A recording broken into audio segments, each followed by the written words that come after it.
हम अच्छा करें, हम अच्छा कर रहे हैं, हमारे साथ बुरा हो रहा है। ये है कौन सा शब्द? एक प्रपंची संसारी का शब्द है, परमार्थिक का शब्द नहीं है। हम अच्छा नहीं कर रहे हैं। मेरे द्वारा मेरे अंदर बैठकर मेरा प्रभु अपनी लीला करके गुण विस्तार कर रहा है। सामने से वो मेरे अंदर बैठे हुए अहंकार पर चोट पहुंचाकर मुझे महान, मुझे मजबूत बना रहा है। उस पर द्वेष करने का कोई प्रश्न ही नहीं उठता है। नहीं सह पा रहे तो अपने प्रभु से प्रार्थना करें कि देखो प्रभु, सामने वाले के अंदर प्रेरित करके आप मुझे जो गाली दिलवाए ना, मुझे सहन नहीं हो रहा। या तो गाली ना दिलवाओ या सहन शक्ति दो। तो वो गाली तो दिलवाएंगे, वो ने बंद नहीं करेंगे। हम तुम्हें पक्की बता दें, भगवान से हाँ वो दे देंगे। हाँ वो सहन शक्ति दे देंगे। और तुम्हें खास बात बताते हैं कि राग से ही द्वेष होता है, द्वेष की स्वयं सत्ता नहीं।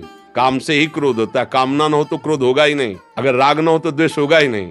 तो पहले राग का भोग करते हैं हम, सुखद भावना, फिर दुखद भावना जबरदस्ती भोगनी पड़ती है। ये सिद्धांत है। अगर हम राग ही किसी से न करें तो कभी द्वेष नहीं होगा। राग की उपज है द्वेष, काम की उपज है क्रोध। देखो गीता जी में कामा संजायते क्रोधा, क्रोधा स्मृति विभ्रमा, स्मृति भ्रंशात बुद्धिनाशो, बुद्धिनाशात प्रणश्यति। कामना की पूर्ति में लोभ का प्रादुर्भाव हो जाता है। सबका मूल कामना है। ये हम इसके साथ इतना सुंदर व्यवहार कर रहे हैं, ये हमारे साथ प्रतिकूल व्यवहार क्यों करता है? नहीं करना चाहिए, ये कामना है। कर्तृत्व और भोक्तत्व भाव अज्ञानी का होता है। जब तक ये अज्ञान रहता है तो क्षोभ, हर्ष, शोक, भय, ये द्वंद्व सताते रहते हैं। और ऊपर उठो, खूब नाम जप और बढ़ाओ। जैसे हम नाम जप निरंतर करने का अभ्यास करेंगे तो वैसे वैसे हमारी सामर्थ्य हृदय की बढ़ती चली जाएगी। अरे फिर इन सब, एक पागल आदमी अभी खड़ा गाली दे, ईंट मारे, आप क्या करोगे? अपने को बचाओगे और भागोगे, उसको मारोगे थोड़ी।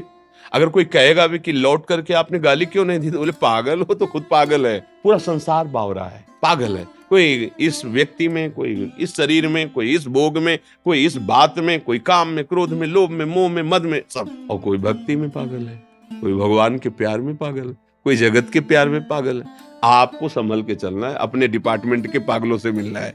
दूसरी बातें नहीं सुननी हमें, क्योंकि है सब पागल।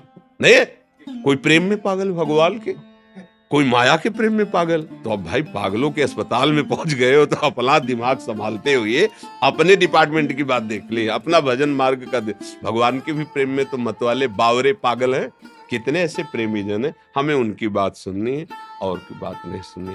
जब कोई हमारे साथ द्वेष का व्यवहार करे, गाली का व्यवहार करे, अपमान का करे, तो उसे बुद्धिमान समझते हो ना, तभी लड़ जाते हो। भला वो बुद्धि रखता तो काहे को अपमानित करता, गाली देता? वो बुद्धिमान नहीं, वो बावरा है, वो पागल। तो आप पागलों की उपेक्षा कैसे करते हैं? हंस के। मान लो कुल्हड़ मार दे, आपके गाली दे, तो आप क्या करोगे? हंस के।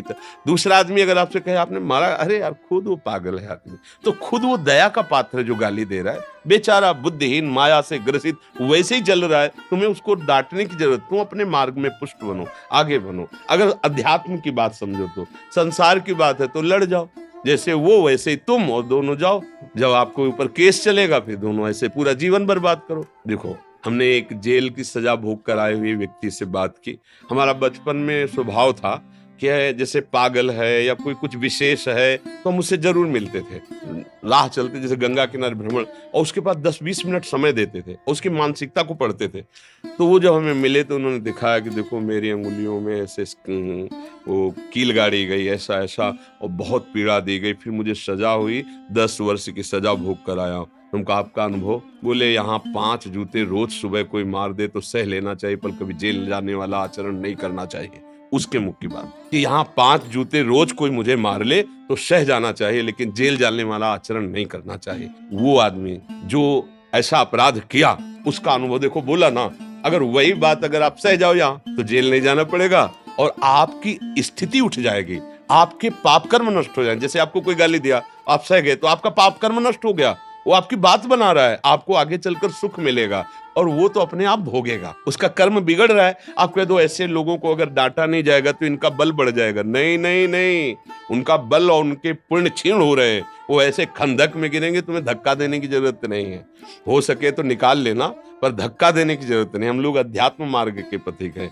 जैसे किसी ने किसी को कल कहा कि वो तो बहुत, पनौती शब्द तुम जानते भी नहीं थे हमसे कहा कि वो बहुत पनौती तो क्या, तो हम लोग तो जानते नहीं, तो हमने पूछा पनौती का मतलब क्या होता है, क्योंकि शास्त्रीय शब्दों में तो ऐसा नहीं। तो उन्होंने कहा जहां चला जाता है वहां अहित हो जाता है, मतलब वो डाउन हो जाता है। तो हम कहा श्री जी का दरबार ऐसे लोगों के लिए ही, दुलार के लिए बना है। श्री जी का दरबार, प्रभु का दरबार ऐसे लोगों को जिनको कोई न पूछे, जिनको सब जगह तिरस्कार मिले, यहाँ गले से लगाएंगे। आओ हमारे हृदय से लगो और असत आचरण छोड़ो, छल कपट छोड़ो, दूसरे की बेईमानी छोड़ो। देखो तुम महान बनते हो कि नहीं। जहां जाओगे तहां तुम्हारे लोग याद करेंगे कि वो दोबारा आवे। संसार का स्वरूप अलग है, परमार्थ का स्वरूप अलग है।